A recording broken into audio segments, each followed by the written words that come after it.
Hello नमस्कार, आपका मेरे चैनल में फिर से एक बार स्वागत है। तो आज है शरद पूर्णिमा। आप सभी को शरद पूर्णिमा की हार्दिक शुभकामनाएं।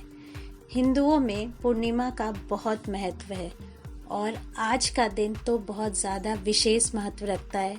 हिंदू पंचांग के अनुसार आश्विन मास की पूर्णिमा को शरद पूर्णिमा कहते हैं। इस साल शरद पूर्णिमा 19 अक्टूबर और कुछ अंश तक 20 अक्टूबर को भी मनाया जाएगा। इस व्रत को आश्विन पूर्णिमा, कोजागिरी पूर्णिमा और कौमुदी व्रत के नाम से भी जाना जाता है। इस दिन बताया जाता है कि चंद्रमा 16 कलाओं से परिपूर्ण होता है। इसे अमृत काल भी कहा जाता है। कहते हैं इस दिन महालक्ष्मी का जन्म हुआ था। महालक्ष्मी समुद्र मंथन के दौरान प्रकट हुई थी। पुराणों के अनुसार शरद पूर्णिमा के दिन माँ लक्ष्मी भगवान विष्णु के साथ गरुड़ पर बैठकर पृथ्वी लोक में भ्रमण के लिए आती हैं।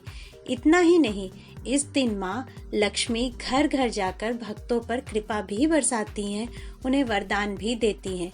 पर जिस घर में अंधेरा है या कोई सोया हो पाया जाता है, माँ लक्ष्मी उस दरवाजे से लौट जाती हैं। माँ लक्ष्मी की कृपा से लोगों को हर प्रकार के कर्ज से मुक्ति मिलती है। यही कारण है कि कर्ज की मुक्ति की पूर्णिमा भी इसे कहते हैं। शास्त्रों के अनुसार इस दिन पूरी प्रकृति माँ लक्ष्मी के स्वागत करती है। कहते हैं इस दिन रात को देखने के लिए समस्त देवता गण भी स्वर्ग से पृथ्वी पर आते हैं। शरद पूर्णिमा का व्रत क्यों किया जाता है?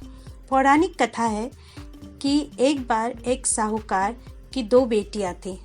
दोनों ने पूर्णिमा का व्रत रखा।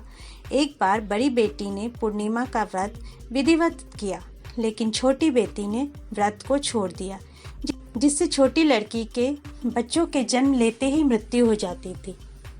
साहूकार की बड़ी बेटी पुण्य स्पर्श से छोटी लड़की का बालक जीवित हो गया।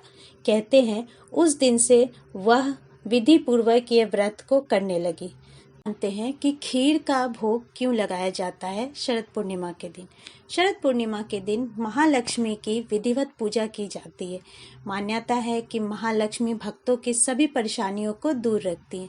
शरद पूर्णिमा के दिन खीर का भोग लगाकर आसमान के नीचे रखी जाती है, जिससे माँ लक्ष्मी प्रसन्न होती हैं। पूर्णिमा के दिन हमें कुछ बातों का खास ध्यान रखना चाहिए। इस दिन हमें सफ़ेद रंग के वस्त्र पहनना शुभ माना जाता है, लेकिन इस दिन आप काले रंग के कपड़ों को धारण ना करें। अगर आप रख सकते हैं तो उपवास रखिए और फल ग्रहण कीजिए। अगर आप व्रत नहीं कर पा रहे हैं तो सात्विक आहार ही ग्रहण कीजिए। इससे आपका शरीर भी शुद्ध रहेगा और अमृत की प्राप्ति अच्छे तरीके से होगी। शरद पूर्णिमा के दिन से ही सर्दी की शुरुआत हो जाती है। इस दिन सुबह से ही लोगों को शुभकामनाएं हम भेजते हैं। इस दिन माता लक्ष्मी समुद्र मंथन से प्रकट हुई थी, तो इसलिए उनकी पूजा भी की जाती है। शरद पूर्णिमा के दिन ही श्री कृष्ण ने गोपियों के साथ महारास किया था, इसलिए इस दिन को बहुत ही पावन माना जाता है। माता लक्ष्मी और नारायण को दोनों को ही खीर अति प्रिय है, इसलिए शरद पूर्णिमा के दिन खीर का भोग भगवान को लगाया जाता है। शरद पूर्णिमा के दिन रात को चांद 16 कलाओं से युक्त होकर धरती पर अमृत की वर्षा करता है। इसी को अमृत वर्षा का प्रसाद के रूप में हम ग्रहण करते हैं। इसलिए कहा जाता है कि खीर को खुले आसमान के नीचे आज की रात रखना चाहिए।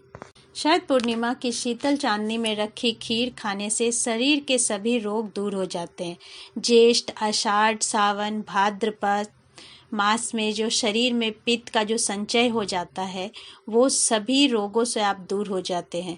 शरद पूर्णिमा की शीतल धवल चांदनी में रखी खीर को खाने से पित्त बाहर निकलता है, लेकिन इस खीर को एक विशेष विधि से बनाया जाता है। पूरी रात चांदनी में रखने के बाद सुबह खाली पेट इस खीर को खाने से सभी रोग दूर हो जाते हैं और हमारा शरीर निरोग हो जाता है। आज के वीडियो को यहीं पर समाप्त करते हैं। अगर आपको मेरा वीडियो पसंद आया होगा और शरद पूर्णिमा के बारे में बताई हुई बातें पसंद आई हैं तो मेरे चैनल को सब्सक्राइब ज़रूर कीजिएगा। मैं आपसे फिर मिलती हूँ एक नए वीडियो नए टॉपिक के साथ। तब तक आप सभी अपना ध्यान रखें और शरद पूर्णिमा विशेष त्यौहार आप सभी बहुत अच्छे से मनाएं।